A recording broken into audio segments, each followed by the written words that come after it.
అంత గొప్ప తల్లి తరిగొండ వెంగమాంబ గారు. ఆవిడ భాగవతం చెప్తుంటే వినడానికి వెంకటేశ్వర స్వామి వారు ప్రతిరోజు పవళింపు సేవ అయిపోయాక వచ్చేవారు. ఆయన ఉయ్యాల ఎక్కి కూర్చుని వింటూ ఉండేవారు, ఈవిడ భాగవతం చెప్తుండేవారు. తెల్లవారుజామున 3 గంటలకు మళ్ళీ సుప్రభాతం జరిగే వేళకి వెంకటేశ్వర స్వామి వారు ఉయ్యాల దిగి, వెంగమాంబ నేను వెళ్ళొస్తానని బయలుదేరేవారు. ఓ రోజున మంచి ఘట్టం చదువుతున్నారు ఆవిడ, వెంకటేశ్వర స్వామి వారు బయలుదేరిపోతున్నారు. స్వామి మీరు వెళ్ళిపోవద్దు, నా దగ్గరే ఉండిపోండి అన్నారు. అంటే ఆయన అన్నారు, నీలాగే ఎందరో భక్తులు ఉన్నారు కదా వెంగమాంబ, వాళ్ళందరినీ కాపాడాలి కదా, బయలుదేరుతున్నానన్నారు. స్వామి మీరు అలా వెళ్ళిపోవడానికి వీల్లేదని చెప్పి ఆవిడ నిగ్రహిస్తున్న సమయంలో అక్కడ సుప్రభాతం వినపడింది.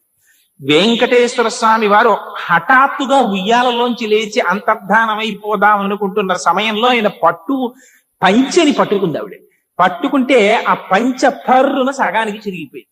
వెంకటేశ్వర స్వామి అంతర్ధానం అయిపోయి శేషశైలంలోకి వెళ్ళిపోయారు. అర్చకులు దేవాలయం తలుపులు తెరిచారు. కౌసల్యా సుప్రజా రామ పూర్వా సంధ్యా ప్రవర్తతే అని దర్శనానికి వెళ్ళారు. సగం చిరిగిపోయిన పట్టుపంచతో ఉన్నారు వెంకటేశ్వర స్వామి. ఇదేమిట్రా, దొంగతనం మాత్రం కాదు, పంచి చింపెవరు పట్టుకెడతారు, ఎవరో భక్తుల వల్ల జరిగింది, ఎవరున్నారని చూశారు. ఇంకెవరు, వెంగమాంబ గారి ఇంట్లో ఉందేమో చూడండి అన్నారు. అందరూ గబగబా తరిగొండ వెంగమాంబ గారి ఇంటికి వెళ్ళి ఆవిడికి నమస్కారం చేస్తే పట్టుపంచ వద్దంటుంటే లేచి పారిపోయాడు. సగం చిరిగిపోయే పంచ నా చేతిలో ఉంటే మడత పెట్టి పూజా మందిరంలో పెట్టా, తీసుకుపోండి ఆవిడ. అంటే లోపలికి వెళ్ళి చూస్తే పూజా మందిరంలో ఉంది వెంకటేశ్వర స్వామి వారి యొక్క పట్టుపంచలో సగభాగం. దాన్ని ఊరిరిగింపుగా తీసుకొస్తుంటే ఆలయానికి మిగిలిన సగభాగం కూడా అదృశ్యం అయిపోయింది. ఇవన్నీ నా కల్పితంగా నేను చెప్తున్నాను అనుకుంటున్నారేమో, యథార్థంగా జరిగినటువంటి సంఘటనలు.